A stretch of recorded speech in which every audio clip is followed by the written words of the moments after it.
घर कब आओगे बॉर्डर 2 का यह गाना सिर्फ एक फिल्मी गीत नहीं रह जाता, बल्कि यह एक ऐसा भावनात्मक अनुभव बन जाता है जो सुनने वाले को पहले ही पल में जकड़ लेता है और आखिरी सेकंड तक छोड़ता नहीं। और इस गहरे असर की सबसे बड़ी वजह है इस गाने में शामिल गायकों की आवाजों की आत्मा, क्योंकि यहां सिंगिंग सिर्फ सुर और ताल का खेल नहीं है, बल्कि हर शब्द के पीछे छिपा दर्द, इंतजार और अनकही प्रार्थना साफ महसूस होती है। जैसे ही गाना शुरू होता है, एक भारी सन्नाटा सा बनता है और उसी सन्नाटे को चीरती हुई मुख्य गायक की आवाज आती है, जो ऊंची नहीं है, न ही किसी तरह की जबरदस्ती वाली देशभक्ति से भरी, बल्कि बेहद संयमित, गहरी और भीतर तक उतरने वाली है। ऐसी आवाज जो सुनते ही यह एहसास करा देती है कि यह सवाल किसी स्क्रिप्ट से नहीं निकला, बल्कि किसी मां की आंखों से, किसी पत्नी की चुप्पी से और किसी बच्चे की अधूरी नींद से जन्मा है।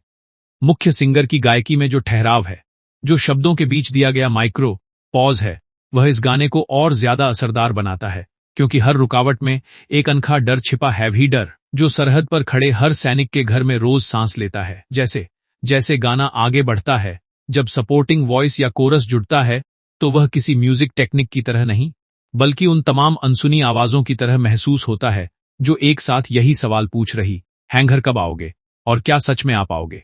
खास बात यह है कि इन गायकों ने अपनी आवाज को चमकाने की कोशिश नहीं की,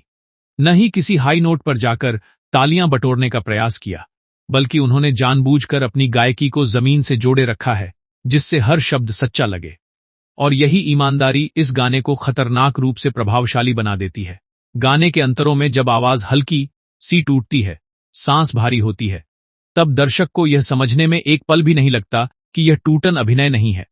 बल्कि भावना की स्वाभाविक परिणति है। और यही वजह है कि इस गाने को सुनते हुए कोई भी व्यक्ति वीडियो छोड़ने का मन नहीं बना पाता, क्योंकि लगता है अगर अभी छोड़ा तो किसी अपने की बात अधूरी रह जाएगी। संगीत की सादगी और गायकों की गंभीरता मिलकर ऐसा माहौल बनाती है जहां हर लाइन एक चोट की तरह लगती है, लेकिन वह चोट दर्द देने के लिए नहीं, बल्कि याद दिलाने के लिए होती है। याद दिलाने के लिए कि देश की रक्षा सिर्फ हथियारों से नहीं होती, बल्कि उन रिश्तों की कुर्बानी से होती है जो चुपचाप सहते रहते हैं। बॉर्डर फ्रेंचाइजी हमेशा से जोश और गर्व की पहचान रही है, लेकिन घर कब आओगे उस परंपरा को एक नया आयाम देता है, जहां जोश की जगह ठहराव है, नारे की जगह सवाल है और शोर की जगह सन्नाटा। और इस बदलाव को संभव बनाने में गायकों की भूमिका सबसे अहम है, क्योंकि अगर आवाज थोड़ी भी बनावटी होती, थोड़ी भी ज्यादा नाटकीय होती, तो यह गाना अपना असर खो देता।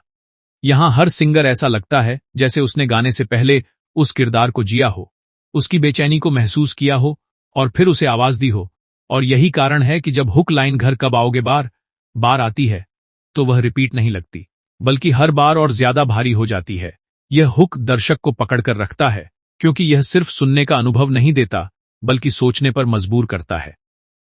क्या सच में हम उन लोगों का इंतजार समझ पाते हैं जो इंतजार में ही अपनी जिंदगी बिता देते हैं? अगर इस गाने के साथ दिखाए गए विजुअल्स में मां की आंखों में भरा ठहरा हुआ पानी, बच्चे की मासूम उम्मीद और सरहद पर खड़े सैनिक की थकी हुई मुस्कान है, तो गायकों की आवाज उन दृश्यों को और गहरा बना देती है, क्योंकि आवाज और दृश्य मिलकर एक ऐसा भावनात्मक जाल बुनते हैं जिससे निकल पाना आसान नहीं होता। गाने के आखिरी हिस्से में जब आवाज धीमी पड़ती है, शब्द लगभग फुसफुसाहट में बदल जाते हैं, तब ऐसा लगता है जैसे सवाल अब दर्शक से पूछा जा रहा हो। और शायद यही इस गाने की सबसे बड़ी जीत है, यह स्क्रीन पर खत्म हो जाता है,